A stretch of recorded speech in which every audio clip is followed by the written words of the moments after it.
يعني احنا كنا بنتكلم على مصر مع الاستاذ سعد هدرس في الجزء اللي فات ده، بنتكلم عن ان مصر فيها كل حق، مصر غنيه.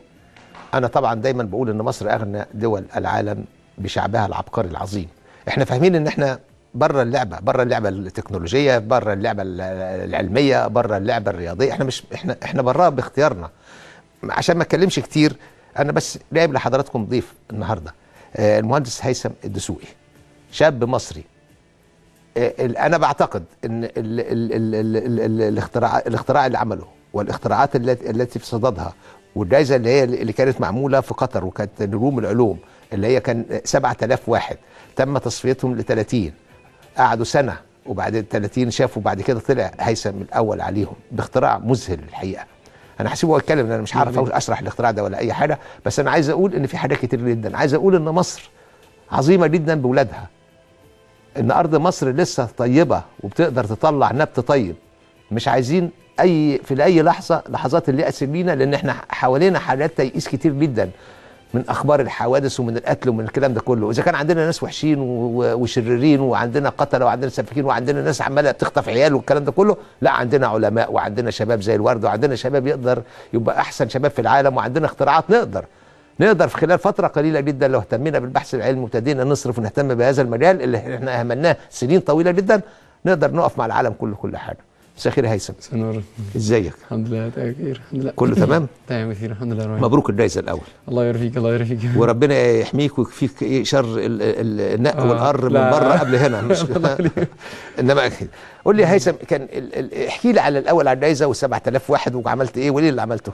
انا قاعد هسمع عليكم بس مش انا لحضرتك. هو المشروع ببساطه كان مشروع تاتش ستيكر بيتلزق تحت اي سطح بيحوله من فوق تاتش. الفرق بينه وبين التاتش سكرينز، انا والله حضرتك ببساطه عارف حضرتك التاتش سكرين العاديه اللي هي الشاشه والتليفون اللي عاملينه ده، ايفون بالظبط. انا كل ما اجيب تليفون ابوظه بالمناسبه، لان ماليش في التاتش ده والله. يعني نقول الفكره ان التاتش سكرين دي الموبايلات انت بتلمس السكرين نفسها، بتلمس الشاشه نفسها. لكن الستيكر انت مش هتلمس الشاشه نفسها، انت هتلزق الستيكر. اختراعك بقى تحت انت هتلزق الستيكر تحت مثلا الترابيزه دي وتلمس فوق الترابيزه، اوبا، تحس ان الترابيزه تحس خلاص هي قامت بالواجب، بالظبط هي تاتش. تمام. الفرق هو ده الفرق ما بين التاتش سكرينز العاديه. ده ليه تطبيقات بقى كتير. يعني مثلا من ضمن التطبيقات اللي هي اتعملت فعلا، انت لو لزقت الستيكر ده تحت ورقه المنيو في المطعم ولمست صوره الاكله يبعت وايرلس انت طلبت الاكله دي من غير ما تستنى الويتر. مش محتاجين الدوشه دي كلها، لا خالص. ممكن تتحكم في السبايسي، ممكن مثلا عايز سبايسي بدرجه معينه، ممكن تعمل فوت للاكله بعد ما تخلص، ممكن وهطبقها في مجالات ثانيه بقى في الصناعه والحاجات طبعا ليها تطبيقات كتير انا هحكي لحضرتك يعني. يعني ممكن حتى تلعب جيم مع الورقه اللي هي ورقه المنيو لغايه ما الاكل يجي لك. كل ده عن طريق ورقه المنيو. كمان ممكن تلزق الستيكر ده، يعني دي الابلكيشنز اللي اتعملت، يعني ممكن تلزق الستيكر ده جوه بتاع ورا كتاب وتخلي الاعمى الكفيف يلمس بس الكلام والكتاب يقرا له الكلام من غير ما يتعلم، من غير ما يحتاج حد تاني. بالظبط، هو كتاب عادي اي واحد ممكن يقراه. وممكن يبقى يسهل على الاطفال التعلم، يعني هو مثلا يلمس الكلمه تتقري له، الحروف تتقري له، هو كذلك يعني. دي التطبيقات بشكل عام. في تطبيقات بقى ثانيه اتعملت جوه المسابقه كانت اتطلبت مني. انت كل ده بقى ده كل اللي قدمته خلال السنه دي وده اللي عملته بالظبط. اني كمان طلب مني ان انا احول الهدوم تاتش، الزق ستيكر جوه الهدوم واتحكم وايرلس في اي حاجه حواليا، في نفس الوقت الهدوم دي تتغسل وما تتشحنش، تفضل مشحونه على طول كده، وايرلس على طول كده، وشغاله منها تاتش كده على طول. بالظبط. طب لو واحد لمس الواحد مثلا في الشارع تبقى مصيبه بقى. مش عامل له فرمله ولا حاجه دي؟ لا هو يتحكم في اوريدي الجهاز اللي هو يتحكم فيه، مثلا على فرض ان هو الاضاءه اكيد في حاجه موصوله بالاضاءه عشان خاطر يقدر يتحكم فيها. والمفروض انك تعمل الابلكيشن ده كله في اسبوع واحد، تعمل التصميم بتاعه اسبوع واحد تعمل فيه كل ده. وبعدين طلب مني حاجه ثانيه، الستيكر ده شفاف ومعتم. يعني طلب مني ان انا اجيب قطعه ازاز والزق عليها الستيكر، والستيكر ده يكون شفاف، وفي نفس الوقت الازازه دي اتصل بيها بالتليفون، يعني امسك الازازه وهي شفافه والمس في اماكن معينه، اتصل بالتليفون واتكلم مع الازازه. وفي اسبوع واحد برضه انك تعملها شفافه، يعني تمسكها تشوف اللي وراها. بقول لك ايه، انا مش ناقص، انا عندي ربع واحد اللي باقي. ده كله عملته ده؟ دي الابلكيشنز اللي اتعملت فعلا. ده اللي عملته. ده اللي اتعمل. يبقى تستحق تاخد الجايزه يعني، مش كده ولا ايه؟ طيب قول لي ده فضل ربنا سبحانه وتعالى. قول لي يا هيثم بقى، انت ابتديت تحس امتى انك انت بعمل مشاريع وكده؟ لا، انك انت عندك حاجه مش موجوده عند الاخرين. والله انا يعني بدات موضوع الاختراعات من كان عندي سن 14 سنه. وده كان لما جيت، انا كنت اصلا مقيم، كنت في السعوديه وجيت هنا مصر. ولما جيت شفت برنامج كده بيتذاع في التلفزيون اسمه المخترع الصغير. فكان بيعجبني موضوع الاطفال الصغيرين اللي بيعملوا اختراعات ويطلعوا بيها في التلفزيون وكده، فحبيت ان اكون زيهم يعني. فرحت فعلا مركز زي مبارك لاستكشاف العلوم اللي هو في حدائق القبه، وعملت مشروع صغنن كده ورحت بيه هناك، واعجبوا بيه جدا وشجعوني جدا ان انا ان شاء الله اكمل وانطلق في الاختراعات يعني. الحمد لله اشتركت في كذا معرض بعدها ومعارض محليه لغايه ما جت مسابقه اليابان، يعني اعلنت اكاديميه البحث العلمي عن مسابقه. كنت انت في سنه ايه ساعتها بقى؟ انا كنت بتاعت اليابان دي، سنه وصلت اليابان كان عندي 18 سنه يعني لسه ما كنتش دخلت الجامعه او دخلت اولى جامعه؟ لسه اولى اعدادي. اعدادي هندسه. اعدادي هندسه. يعني الحمد لله كانت مسابقه على مستوى العالم واشتركت فيها بمشروع. هو المشروع ببساطه كان عباره عن جهاز كده نقدر نقول تجسس بالليزر، يعني باسلوب معين. جهاز ايه؟ تجسس بالليزر يعني. تجسس بالليزر تقدر تقول عليه تجسس بالليزر. هو عباره عن انت دلوقتي لو في مثلا دلوقتي الصوت بتاعنا ده اللي احنا بنتكلمه، الصوت ده عباره عن ايه؟ طاقه. الطاقه دي بتروح لكل حاجه حوالينا، بتروح للترابيزه، بتروح للكوبايه، بتروح لطبقه الاذن. وفي نفس الوقت ازاي انا بسمع طبقه الاذن بتتهز. كمان كل حاجه حوالينا بتتهز. ده التليفون كل حاجه حوالينا بتتهز، حتى طبقه الاذن. كمان الصوت ده مش بس بيروح لطبقه الاذن، بيروح مثلا للكوبايه اللي قدام. انت بس عشان شارحين ده ايه اللي بيتعمل ده دلوقتي؟ ده الموضوع الاولاني السكرين ده. طب اشرح لنا ده عشان هي داخله باي حاجه، داخله عارف اللي بيدخل يضرب كرسي في الكهارب. انت دلوقتي ساعه على جايزه دي مش كده ولا؟ انا اخدت الاول في مرحله الهندسه، هي 8 مراحل يعني كل مرحله في ناس بتوعين. ده في السنه دي، في خلال السنه بتاعت قطر. اشرح لنا ايه ده الموضوع. هي في صور كتير الصراحه متجريه يعني. هي دي الابلكيشنز بتاعتي اللي انا يعني عملتها خلال مرحله الهندسه. يعني شوف حضرتك انت عامل حوض وميه، تتحكم في الميه بالتاتش، يعني تلمس مكان يفتح الميه، تلمس مكان يرفع درجه حراره الميه. صدق بالله انت غيظني ازاي؟ طيب تلمس مكان. طب ازاي يا عم هيثم الكلام ده؟ انت بتضحك انت. طيب بسم الله ما شاء الله. يعني التاتش من ممكن ممكن تشوف تلمس مثلا ده مكان الاضاءه، تلمس يفتح النور، تلمس يقفل النور. والستيكر محطوط ورا. ده اللي انت كنت عامله في اول حاجه. ده اول مرحله دخلت دي مش اول مرحله، دي خلال المراحل. يعني خلال المراحل في النص. خلال المراحل عملت الابلكيشنز دي. نرجع بقى بتاع التجسس. واستنى علينا يا اميره ربنا يخليك شويه. طيب التجسس ده انت بتقول ان الصوت بتاعنا طاقه وبيطلع يعني بيصطدم بكل حاجه حواليه. الودن تسمعه عشان ذبذبات وطبيعي ربنا سبحانه وتعالى بيخلينا نسمع. بالظبط. كمان ازاي بنشوف الجسم، ازاي بنشوف الاجسام لما الضوء بينعكس من عليها. تمام. في بقى حاجه بتقول، هي المسابقه كانت لازم اشترك بنظريه علميه. في بقى نظريه علميه بتقول ايه؟ ان الضوء المنعكس من على الجسم ده شايل الصوت بتاعي. شايل الصوت. يعني انا دلوقتي اقدر ان انا اسمع صوت حضرتك من خلال الترابيزه. مش مباشره من فم حضرتك. من الترابيزه. ان انا احلل الضوء المنعكس من على الترابيزه واسمع صوت حضرتك من خلال الترابيزه. الله. تمام. فده هيعمل ايه؟ لو في مجموعه كبيره من الناس مثلا بيتكلموا على مسافه مثلا كيلومتر، مستحيل ممكن تشايفهم انما مش سامعهم. بالظبط. طب شايفهم، يبقى في ممكن يكون في كوبايه زي دي مثلا قاعده جنبهم، وهما بيتكلموا الصوت بتاعهم بيروح للكوبايه. فانا بديتكت الساوند من على الكوبايه اللي جنبهم. بتاخده ازاي بقى؟ بحلل الضوء المنعكس. مش انا شفت كوبايه خلاص، ما دام شفتها يبقى تحللها. اطلع الضوء المنعكس من على الكوبايه، واطلع صوته من على الكوبايه. وكل ما تكون الكوبايه دي ابعد، يعني كل ما يكونوا ابعد كل ما يكون الصوت اوضح. الله. وعملت ديت بتضحك انت. عملتها واشتركت بيها الحمد لله في المسابقه بتاعت اليابان. في المسابقه. قالوا لك ايه اليابانيين لما انت عملت ازاي؟ هم انبهروا جدا من الحكايه دي ولو مش انتوا الناصحين بس، احنا برضه نقدر يعني. وخدت يعني شهاده الامتياز من المعهد الياباني لابتكار الاختراع، وخدت درع المعرض، درع الذهبي. طيب انما دي ما اتنفذتش بقى دلوقتي لا طبعا ما اتحطتش في ابلكيشنز، لان ده يعني كان مشروع برضه ليه علاقه بالميليتري والحاجات دي، يعني ما كانش. معلش، ما اصل ده لاستخدامات عسكريه مهمه. ليه استخدامات عسكريه مهمه، بس يعني ما اوريدي ما طلعش كبرودكت يعني. ايوه، ما اصل ده لا، انت تقدر تطور لو ركزت، نقدر نطور. عشان اخوانك البعد اللي انت عارفهم وانا عارفهم، عايزين الهي ربنا ياخدهم. عايزين نشوف لهم حاجه كده، يمكن نخرس صوتهم ولا نعمل حاجه. الله يخليك. يعني نقدر نبقى عارفين هم قاعدين بيقولوا ايه، نقدر نشوف بقى مصايبهم السوداء دي. لا جدع في الحكايه دي شويه. بعد كده عملت مشروع، يعني المشروع ده صراحه يعني قدرت ان انا اطور فيه شويه حاجات، وعملت يعني استخدمت نفس التكنولوجي في ماوس كمبيوتر.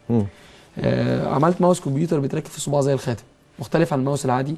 الماوس العادي لازم تحطه على السطح عشان يشتغل.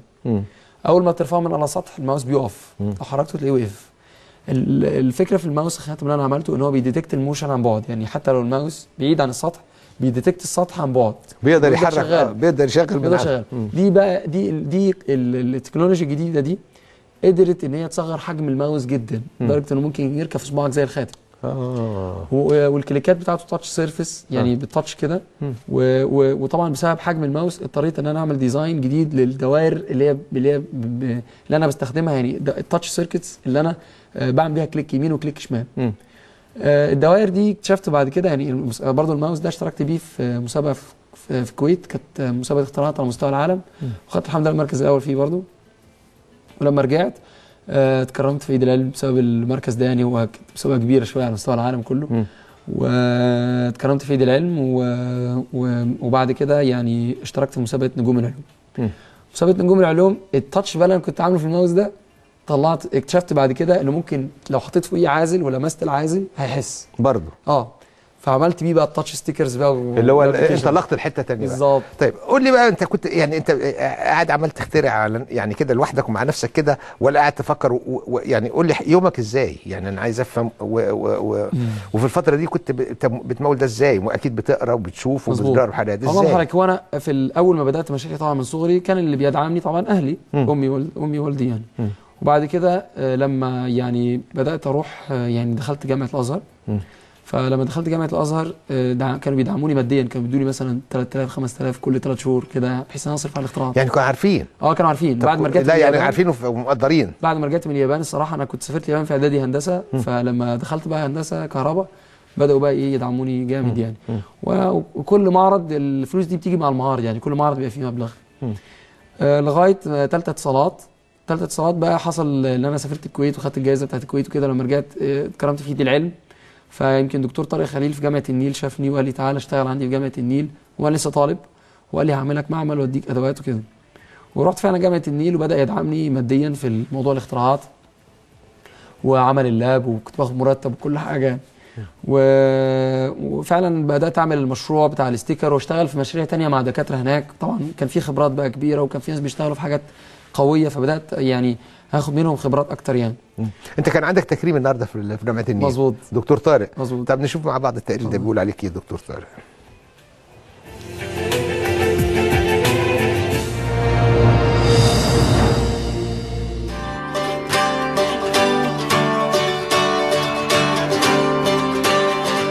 والله احنا النهارده سعداء جدا بنحتفل باحد ابنائنا، احد ابناء النيل اللي هو اظهر مقدرته وكفاءته من خلال فوزه بجائزة نجوم العلوم، مسابقة على مستوى المنطقة كلها، ودخل فيها 7000 متسابق وفاز بالجائزة الأولى، وأظهر المقدرة اللي هي فعلا موجودة في شبابنا.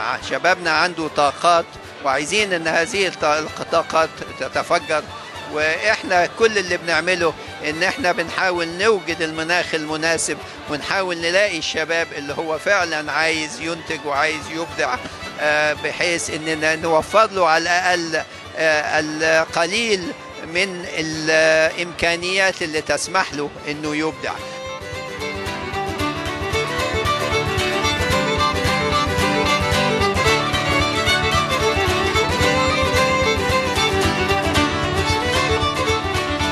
هيثم دسوقي فرصة لكل من يهتم بتحفيز العقول وتشجيع الشباب على الإبداع، وتأكيد قدرة المصريين على تقديم النماذج الجيدة. هذه الفرصة لن نفرط فيها في ساقية عبد المنعم الصاوي، وإحنا الحمد لله في عام لا زال حتى نهاية ديسمبر اللي احنا فيه بيحمل اسم عام الاكتشاف. فالحمد لله إن في إطار عام الاكتشاف يتاح لنا الاحتفال بالمهندس العالم الباحث المبدع هيثم دسوقي.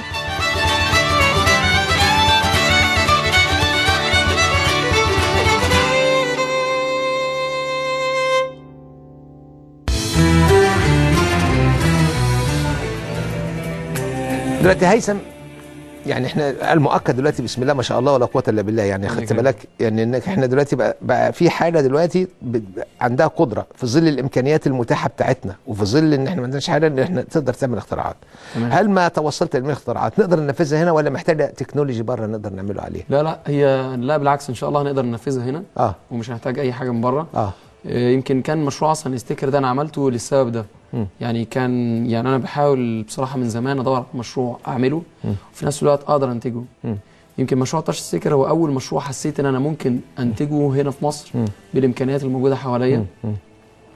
وان شاء الله فعلا يعني احنا حتى في مسابقه نجوم العلوم كان من ضمن اخر مرحله من مراحل المسابقه هي كيف يعني كانوا بيعلمونا ازاي تعمل شركه، وعملنا فعلا بيزنس بلان للمشروع بتاعنا وحطينا الانفستمنت ماني اللي هو المبلغ الاستثماري هو مبلغ الجائزه ان انا ان شاء الله افتح شركه واقدر انطلق. لا يعني انا اقصد اقول ليه بقى ده بصرف النظر انت هتعمل ده انتاجك انت او بصرف النظر مشروعات تتباع، انما احنا يبقى بقى النهارده نقدر نقول ان احنا دوله، مصر النهارده دوله تستطيع فيها من يستطيع ان يخترع وفيها من يستطيع ان يقدم هذا الاختراع في منتج. مظبوط. هو احنا دلوقتي بنقول فيها من يستطيع ان يخترع. ان شاء الله بعد سنه هتقدر حضرتك تقول ان فيها من يستطيع ان يفتح شركه بمنتج مصري. طيب يعني انا هنعمل على كده ان يكون ان شاء الله المنتج ده يتحول لمنتج حقيقي، وهو ده اللي احنا بنعمله دلوقتي. ان احنا نقدر ان احنا نكسر الحاجز ده. مش بس ان احنا متعودين في مصر ان احنا ممكن نعمل ابحاث ونعمل رسائل ماجستير وكلها بتتركن في الادراج. بالظبط. لكن هي كل فكره احنا عايزين نكسر. ده عشان حسد، انت خلي بالك انت مش واخد بالك، عشان حسد بس الناس عينها وحشه بعيد عنك. هي الفكره ان احنا عايزين نكسر الحكايه دي ونبدا ان احنا ان شاء الله نحول الابحاث لشركات. ودي اهم حاجه. اي مكان في العالم بيتطور ازاي؟ الابحاث بتاعته بتتحول لشركات وشركات بتكسب فلوس وبتصرف تاني على الابحاث. يعني يمكن زي الايباد مثلا ايفون او اللابتوب اللي قدام حضرتك اوريدي دي الابحاث اللي احنا بنسمع عنها ان لو في لابتوب جامد نزل، مين اللي عامل اللابتوب ده؟ شركه مش مركز ابحاث. فالشركه بتصنع التكنولوجي وبتقدر ان هي تحولها لمنتج، وفي نفس الوقت المنتج ده بيتباع وبيرجع تاني بدخل بيطور بيه الابحاث. طب هل ممكن اعكس الحكايه شويه؟ انت اخترعت يعني انت اخترعت من دماغك قعدت اخترعت حاجه في سكه معينه. طيب هل احنا لو عندنا نحكس الايه، لو احنا عندنا مشكله او مشكله حيويه جدا ولتكن كيف نخرج طاقه من الشمس؟ يعني ازاي نطلع طاقه كهربائيه من اشعه الشمس؟ هو طبعا الموجود دلوقتي الخلايا ودي لا مشاكلها وغاليه ومش عارف ايه والكلام ده كله، او موجود حكايه فكره المرايا انك تستخدم بتعكس الضوء المرايه فيعمل تبخير والكلام ده كله. ده الجزء الثاني. ربما انت بقى كده تقعد مع نفسك وربنا يهديك وتطلع لنا حاجه ثالثه، لان مصر احنا مش واخدين بالنا ان ربنا ادانا اللي اغنى من البترول اللي هو الشمس. ايوه. فاحنا فاكرين ان احنا نقعد في الشمس بس ونقعد كده ويعني الناس قاعده في الشمس وبتفرك في رجليها والكلام ده كله. انما ده الشمس اللي موجوده ديت طاقه، ودي طاقه لغايه يوم القيامه. ايوه صح. طب ما تقعد تفكر لنا في ده بدل ما انت عملت تعمل لي بتاع التاتش السيكر. يعني حلو قوي التاتش. يعني انا اقصد اقول هل يمكن ده ان احنا عندما تفكر ان انت عندك شمس، احنا عندنا تقريبا 330 يوم شمس. صح. المانيا 30 يوم او 35 يوم وبيطلعوا كهرباء. ايوه. فهل يمكن ان احنا نفكر في حاجه حاجه زي كده؟ لان ده اللي محتاجاه بلدنا. انت عارف حاجه زي اختراع زي ده معناه البلد دي ربنا سبحانه وتعالى، واكيد ربنا يمكن ربنا حاطط سره فيك، حاطط اسرار من عنده فيك انت واللي زيك عشان يتعمل حاجه زي كده. فاحنا ما دام انت ربنا اداك المقدره انك بتعمل فعلا اختراعات، ما هوش بقى حاجه وتتحول لده. فتشوف لنا ازمه بتاعه الطاقه مثلا، خدت بالك؟ لان دي اهم الحاجات. لان لو جالي كهرباء خلاص هشيل ملوحه البحر، هخلي عليه ميه حلوه وهزرع وتبقى في حياه. صح. والله حضرتك هو كلام حضرتك مظبوط جدا. يعني احنا عندنا هي الطاقه الشمسيه دي مهمه قوي، وللاسف احنا يعني عندنا في مصر مش بنستغلها. يعني في طرق اوريدي هم بيعملوها بره اوريدي رخيصه. يعني ما تلاقيش حضرتك موضوع الخلايا الشمسيه ده اسلوب، لكن في اساليب ثانيه ارخص بكتير من الخلايا الشمسيه وفعلا فعاله جدا. يعني اللي هي بتسخين الزيت، هم بيستخدموا تسخين الزيت بس مش بالمرايات ويعكسوها في مكان واحد. في اسلوب ان هو يعكسها في مكان واحد. يعني انا انت بقى شوف بقى يعني زي ما انت قعدت ركزت لي في البتاع ده اللي بيتك عليه من هنا يطلع من هناك ده، او انك تجيب الاصوات من هناك ده الجزء الثاني. احنا برضو عندنا طاقه رياح حلوه مش وحشه. فكيف نستخدم هذه الطاقه في الرياح في توليد طاقه برضو؟ لان احنا عاملين بره والعالم كله وقف عند حكايه المراوح دي. المؤكد انك انت يعني خلاص ممكن انا بحكي لك يعني الله اللي يخليك. عندنا أكيد ايه، خدت بالك؟ اكيد ان شاء الله. يعني مصر ان شاء الله، يعني احنا دي البدايه بس ان شاء الله. ده مش اخر الطريق، دي البدايه. ان شاء الله يكون في مشاريع تانية كتير، ويكون في مشاريع تخدم بلدنا، ونحاول احنا نطور البلد بقدر الامكان. وهو ده اللي احنا مطلوب مننا دلوقتي كشباب، يعني احنا ان شاء الله نطور البلد دي ونفكر اكتر. طب اسالك سؤال تاني هيثم، يعني ممكن يبقى في ناس زيك كده بس هم مش عارفين ان هم موهوبين في حاجه، هو ما يعرفش ولا احنا نعرف. يعني هي دي المشكله بتاعت المواهب، ان نتيجه عدم الممارسه بتضيع علينا مئات المواهب او عشرات المواهب سنويا، لانه بيطلع ما حدش بيشوفه في قريه في حته بعيد بتاع ده، ما حدش شافه ولا ادتلوش ظروف ان يشوف ده، ولا يروح مركز مش عارف ايه، ولا يروح مركز شباب او مركز علوم او نادي علوم. فعندنا مواهب كثيره. كيف انا عايز اعرف منك ازاي، لان زيك اكيد يعني في واحد تاني او اتنين تانيين ممكن وممكن لا. فلو كان ممكن عايزين نشاور عليهم، عايزين نعرفه، نقول له ايه حسيت بايه، يعني انت في فكره انك انت حسيت انك انت تقدر تعمل في ده ازاي؟ الله يحرك. هو الفكره ان يعني انا لما جيت انطلقت ازاي. هو كل الناس اللي هم عندهم مواهب بيبقى عندهم استعداد. يعني ايه عنده موهبه؟ يعني عنده استعداد انه ينتج ويصبر على الاختراع ومشاكله لغايه ما يطلعه. هي دي الموهبه، ان يكون عنده الاستعداد.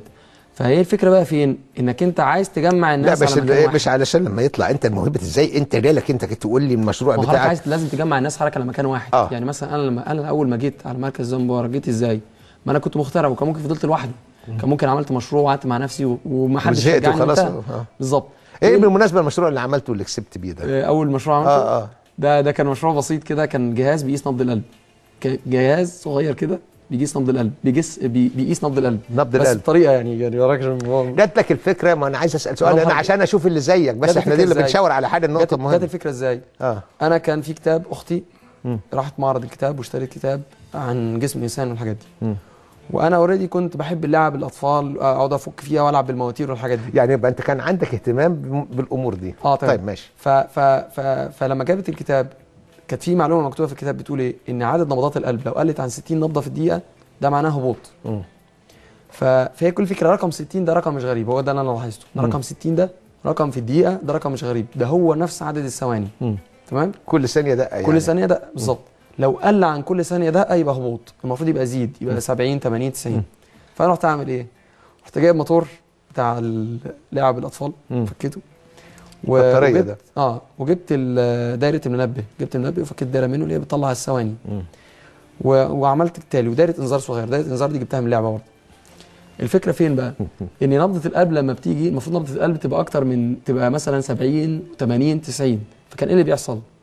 نبضه القلب لما كان بتيجي كانت تبعد الطرفين دول عن بعض، وبعدين دقه الساعه تيجي، وبعدين الطرفين دول يرجعوا، وبعدين نبضه القلب تيجي يبعد الطرفين دول عن بعض، نبضه الساعه تيجي. طيب دايما ده بيحصل ليه؟ لان القلب يسبق، القلب دايما اسرع من الساعه. فممكن فدايما يبعد الطرفين قبل ما دقه الساعه تيجي. طيب لو حصل ان دقه الساعه جت والطرفين دول لامسين على بعض، معنى كده ان القلب بقى 50 نبضه، بقى اقل من عدد نبضات الساعه. هيعمل لك انذار. عامل انذار. بس دي كانت الفكره. دي كانت الفكره. طيب لما انت عملت الفكره دي، ما هو مش اي حد في سنك، كان عندك قد ايه؟ 14 سنه. 14 سنه. ما هو مش اي مش هنقول بقى ان كل اللي عندهم 14 سنه في سن 14 سنه هيدي له فكره زي ديت. في حد تمام. يعني هي كل فكره. انا بص اقول لحضرتك حاجه، هو يعني انا عايز اؤكد لحضرتك ان موضوع الاختراعات ده بالنسبه لي انا يعني اهلي ما عرفوش ان انا بخترع غير بعد مده. فهي كل فكره ان الشخص، يعني انا كنت بحب البرامج العلميه جدا في اللي بتيجي في التلفزيون. يا مجرد اهتمامك ده بينم عن جواك حاجه. عندك استعداد، عندك استعداد وعندك استعداد ويعني بتبقى في حاجات بقى زي قوه ملاحظه، حاجات زي كده يعني. بس يعني بيكون عندك اهم حاجه يكون عندك الاستعداد والاهتمام انك انت فعلا تبقى مخترع. ده يعني انا صراحه لما شفت الاختراعات، كمان لما شفت مستوى الاختراعات اللي بيطلع في التلفزيون بتاع الاطفال، حاولت ان انا اكون منافس. فبدات ان انا افكر يعني زي ايه هي الافكار اللي ممكن تيجي لي بحيث ان انا اقدر انافس. طبعا انا عملت حاجات قبلها كتير، عملت حاجات بس بقى حاجات بسيطه قوي، يعني مروحه مش عارف ايه الكلام العادي، لكن انا حاولت ان انا اكون منافس للاطفال اللي بيطلعوا في التلفزيون. وعملت المشروع ورحت بيه مركز زنبار، شافوه وبتاع وفتحوه قعدوا يتفرجوا عليه وهو شغال وكده. تمام. طيب هيثم، دلوقتي انت قلت لي المشروع الاولاني او الحل بتاعك ده اتعرض في شركات كتير عرض عليك انك الاختراع بتاعك اللي هو بتاع نجوم العلوم اللي هو بتاع مزبوط. الاساسي ده مزبوط. في شركات عرض عليك، في شركات اتكلمت معايا وانا في قطر وحاليا في مصر احنا لازلنا بنبحث عن شركات. يعني اوريدي الشركات اللي اتكلمت معايا في قطر الاستيكر ليه ابلكيشنز كتير. فالشركتين اللي اتكلموا شركه يابانيه وشركه كويتيه. الشركتين دول عايزين التطبيق بتاع الباتونز اللي على الحيطان. يعني من ضمن التطبيقات بتاعت الاستيكر انت تلزق الاستيكر على الحيطه وتلمس في مكان يفتح النور، تلمس في مكان يقفل النور. وبعد كده السبيل الوحيد انك توصل للاستيكر ده انك تكسر الحيطه اللي ملزوقه ورا الحيطه.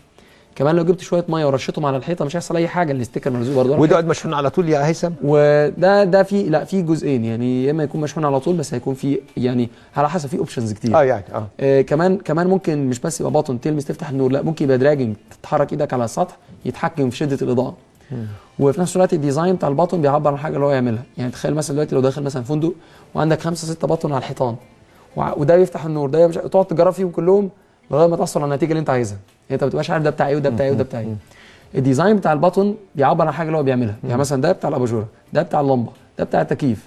مثلا ده مرسوم عليه تلج يبقى ده بتاع التكييف، مرسوم عليه لمبه يبقى بتاع اللمبه، مرسوم عليه اباجوره يبقى ده بتاع الاباجوره. فبتقدر تعمل الديزاين بتاعك على باي شكل يتناسب مع ديكور المكان. فحبوه جدا وقالوا لي يعني ده يعني هم عايزين يطبقوه في المباني بقى الكبيره والمستشفيات والحاجات دي، لان تنظيفه كمان سهل مختلف عن الباطنز العاديه بتلم بكتيريا وحاجات كده. طيب دلوقتي ده الاختراع ده اللي موجود وده اللي اتعمل. طبعا انت الاختراع ده ممكن دلوقتي بعد كده تنظم انك انت الحيطه جوه حاجات كتيره وانت عندك يعني حاجات على بعد كمان تعمله من بال اللي هو بالحاجات اللاسلكيه يعني. طيب هو حضرتك المشروع يعني هو ليه تطبيقات كتيره جدا حتى غير الباتونز. يعني تخيل حضرتك مثلا لو دلوقتي انا واقف قدام ازاز محل وحاطط تاتش سكرين على ازاز المحل من جوه. احنا دايما متعودين نشوف تاتش سكرين مربعه ومستطيله، دايما نشوفها مربعه ومستطيله. دلوقتي تقدر تعمل اي تاتش سكرين باي ديزاين. ممكن تكون التاتش سكرين على شكل بدله. يعني تخيل لو انت واقف ورا ازاز المحل وشايف سكرين على شكل بدله، تعمل دراجنج تغير البنطلون، تعمل دراجنج تغير الجاكيت، تعمل دراجنج تغير الجرافطه، ويكتب لك سعر الحاجات دي ايه. كمان سعر التاتش سكرين، سعر التاتش سكرين نفسها ال 32 انش اللي هي موجوده اوريدي. الدعايه في التاتش سكرينز موجوده في اوروبا ومنتشره جدا. وسعر التاتش سكرين ال 32 انش 10000 جنيه. انا عندي سعرها ما بيتعداش 1000 جنيه سعر التاتش سكرين. وكمان لو كبرت حجمها لدرجه ان انت خليتها بعرض ازاز المحل كله ما بيغيرش السعر. طيب هيثم، طبعا الانسان اللي بيخترع ما اقدرش انا هجيب 2 جنبي اي 2 بقى. يعني انت بتخترع مش هتقدر تجيب 2، او انا لو قعدت جنبك 40 سنه مش هخترع. لان انا ازاي يعني حضرتك مخترع في حاجات مش القصد يعني مش القصد يعني. فانا اقصد اقول ان بسم الله ما شاء الله. فانا عايز يعني انما لو في ولاد موهوبين يمكن ان الولاد دولت لو احنا عملنا زي حاجه صغيره وده هيبقى واجبك ان احنا نعمل زي مش اكاديميه، يبقى الولاد دول تبقى في حاجه مؤسسه والدوله بقى تصرف هنا بحيث ان الولاد دول ناخدهم بقى نسيبهم كل حاجات. لان انا عندي مثلا في مجال عمر عثمان ده 13 سنه وما شاء الله طلع الاول على بتوع الجامعه الامريكيه في الرياضيات. ما شاء الله. ده حدوته جامده.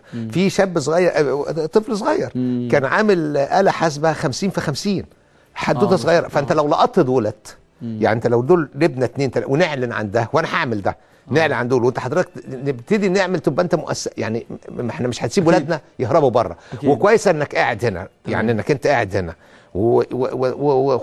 ودلوقتي المساله اكتر. مصر محتاجه حضرتك وكل واحد زيك. بلدنا محتاجه كل واحد يقدر يضيف ليه. بس لو في ولاد صغيرين من اللي هم بقى عندهم الاستعداد لده، مسؤوليتك وواجبك ربنا اللي حاسبك عليه. انا احب اقول حاجه في الحكايه دي. انا احب ادعو كل الاهالي اللي هم عندهم ابناء حاسين ان هم ممكن يكونوا مخترعين وممكن ينتجوا، يودوهم مركز زوزان مبارك للاستكشاف للعلوم. ده مركز في حدائق القبه. المركز ده فيه مكتبه رهيبه جدا وفيه نوادي علوم بيعلموا الاطفال الالكترونيات والفيزياء وانا اوريدي ده المكان اللي انا اتولدت فيه. يعني هو ده المكان اللي انا رحته واعجبت بيه جدا وطور فيه حاجات كتيره جدا. طيب فالمكان ده انا مستعد ان انا اروح المكان ده. عايزين نسيستم المساله وادعم انا اصل ولودك عامل زي ما يكون في نجم في الكوره، نجم في حاجه، فلما بناخده في حته عشان الولاد يحبوا كذا يعني نستفيد من ده. اكيد مش كده ولا وانا عندي ان شاء الله استعداد. انا هبتدي اعمل من عندي انا ان انا تعمل مكان. لا انا نجيب مكان. ده سهل نجيب مكان وسهل، ده مش مشكله. انما السهل قوي ان احنا نجمع الولاد بقى، كل من لديه حاجه حقيقيه نجمع ده بالظبط. وبصرف هو متاح ليه، لان مش كل الناس في القاهره عشان يروحوا مركز ده، انما في ناس في حتت كتير جدا، بحيث نعمل تجميع لهذا المكان. انما انت هتبقى عامل زي الشمعه المضيئه في هذا المكان، لان الولاد هيجوا يحبوا زيك وهتبقى انت القدوه ليهم يعني. أكيد. انت في رسائل كتير لك يعني، في احمد سعيد مصر فيها كتير بس ما فيش حد بيهتم وربنا وفاك. اسماء جمال بتقول حضرتك انسان محترم. احمد ويكا بيقول بالتوفيق وانا رايح مهندس هيثم وربنا يزيد من الرحله خدمه مصر. طارق محمود بيقول مبروك يا باشمهندس هيثم. عبد الله بيقول ابن غزه منك لك الف تحيه يا امير القنوات. احمد كمال ربنا يكتر من الشباب مثله، وان شاء الله يكون له دور في مشروع الدكتور احمد زويل. ان شاء الله يكون هو ده الدكتور احمد زويل بتاعنا، وان شاء الله هيكون احسن من احمد زويل مع احترامي وتقديري للدكتور احمد زويل على دماغي من فوق، انما احنا خلاص صناعه مصريه هنا. ان شاء الله. ايمان سعيد بتقول كيف يرد المهندس هيثم على تهم موجهه لجامعه النيل التي تنتمي لها بانها انشئت لخدمه فئه معينه نتيجه ارتفاع مصاريفها، وهل اعاقه الروتين الحكومي مثل فكره اي ان شراء قلم الرصاص يحتاج ل3 عروض ولجنه تنبثق عنها الموافقه حتى. ايمان هيثم ده راح جامعه النيل كان انت كنت بتشتغل يعني اول ما جيت جامعه النيل كنت جابوني يعني الدكتور طارق خليل اللي هو رئيس الجامعه، شافني في تكريم من اللي هو حفله الاعلان. الصراحه شافني فيه وقال لي تعالى طبق مشاريعك في جامعه النيل، وعمل لي معمل واداني ادوات ومرتب يعني. موني محمود بيقول مبروك يا باشمهندس ربنا يكتر من امثالك في مصر. ممكن وصفه تدلنا فيها ازاي نتعود على تقنيات التفكير اللي اوت اوف ذا بوكس، يعني الحاجات اللي بره الكتاب، وازاي نتعود على ده علشان نفكر في اختراعات كبيره وجميله كده. والله هو علشان نفكر في اختراعات يعني اولا بص حضرتك هو في فرق كبير جدا ما بين التفكير والتنفيذ. التفكير سهل لكن التنفيذ صعب يعني، وحاول بقدر الامكان اللي هو عايز يفكر بناء على الامكانيات الموجوده حواليه يعني عشان خاطر يقدر ينفذ. دي نصيحه. هيثم انا بقول لك مبروك. مبروك لينا. الله يبارك فيك. انت انا عايز ادعي لك انت ربنا يحميك وربنا يحميك من شر نفسك، انك وصل ليك تاني يوم هرر لي على امريكا ساعتها ورب الكعبه حبيبك مهما تكون فين هاكل لك من رقبتك يعني. هنا تقعد هنا مصر ان شاء الله، وانت قدرت لا تروح امريكا ولا رحت في اي حته وطلعت، يبقى من على ارضنا يقدر العباقره يقدروا من هنا، ورغم كل المعوقات ورغم كل الاهمال والتحديات قدرنا نعمل ده. وانت قلت لي حاجه جميله جدا انك انت تقدر تنفذ ده هنا كمان ان شاء الله. فاحنا مش محتاجين حاجه من حد، واحنا عندنا اولادنا اللي يخلوا مصر احسن من 100 امريكا، مش كده ولا ايه؟ اكيد. بشكرك يا هيثم بالتوفيق دايما. ربنا يخليك. يلا يا نظرة.